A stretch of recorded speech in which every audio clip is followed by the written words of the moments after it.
My name is Allison Ball, and I'm with Hearn-Simmons University, Department of Physical Therapy.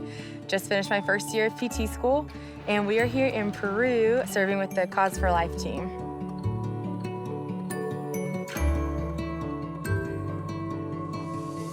This past semester at PT school, we were a part of the Cause for Life program, and that involved 3 steps.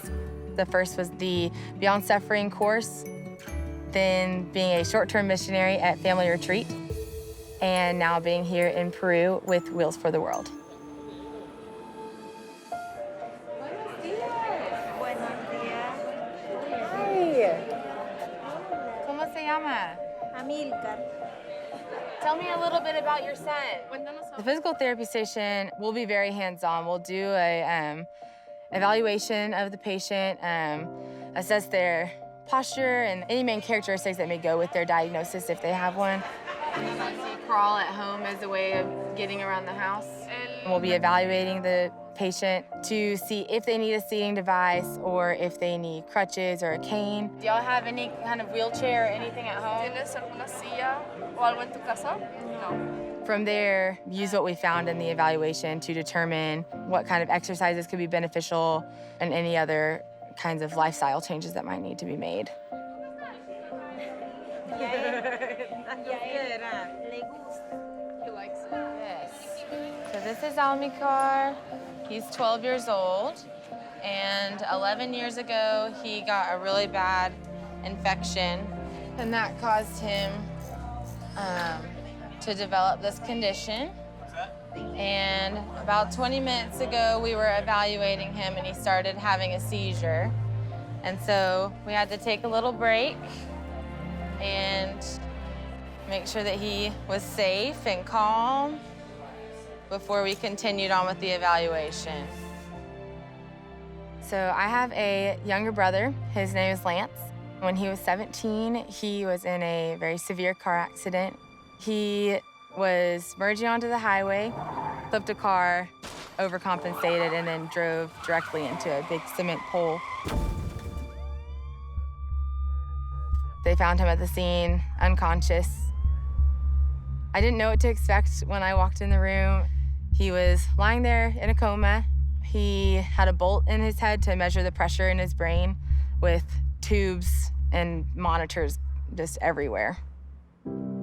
On day 8, they came in and they did their normal evaluation.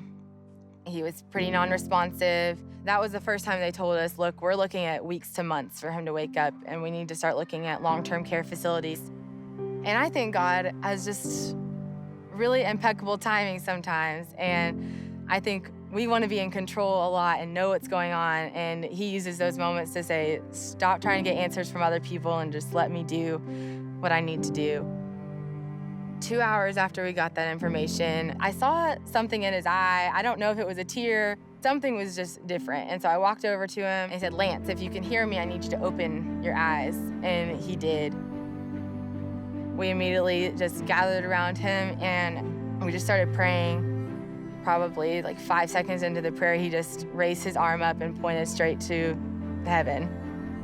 The experts gave us one timeline and God showed us a completely different timeline. His recovery has just shown me how important it is to trust God and just to follow his lead and to not rely on my own understanding because his plan surpasses everything else. So I've been working with Amilcar on his spastic tone. I've been talking to his mom about how she cares for him at home, especially once they have the wheelchair. One of the main things is going to be watching for pressure sores. Allison is our class president in PT school. She's someone I greatly respect. And her patience is amazing, and there's not any other person that I would have wanted to work with today besides her.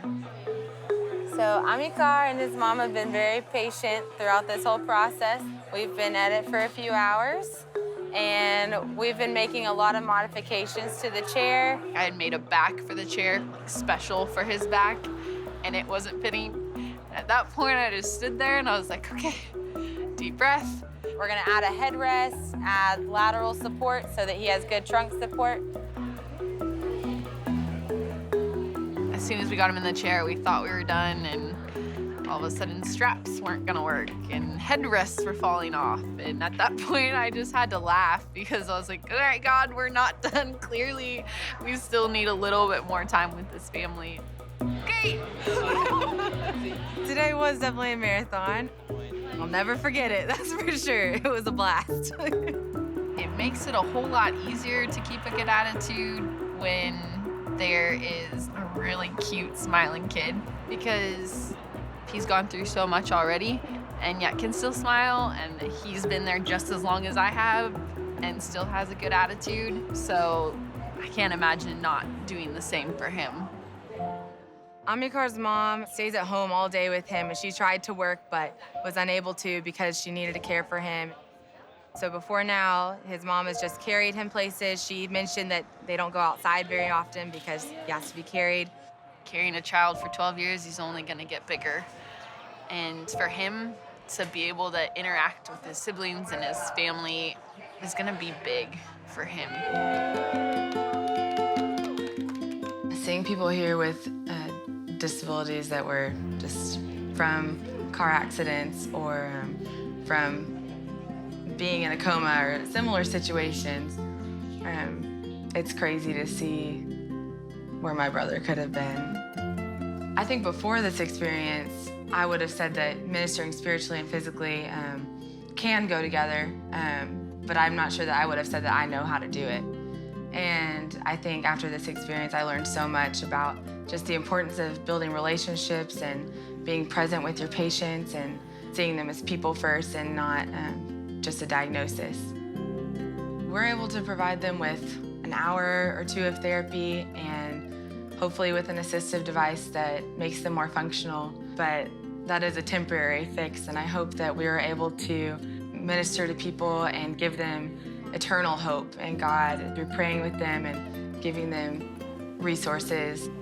I will never forget Almikar's smile, and also just seeing the joy on his mom's face whenever he was first put in the chair, and just being able to see how that's gonna change their life in that moment. This experience will absolutely impact how I continue with my practice in physical therapy.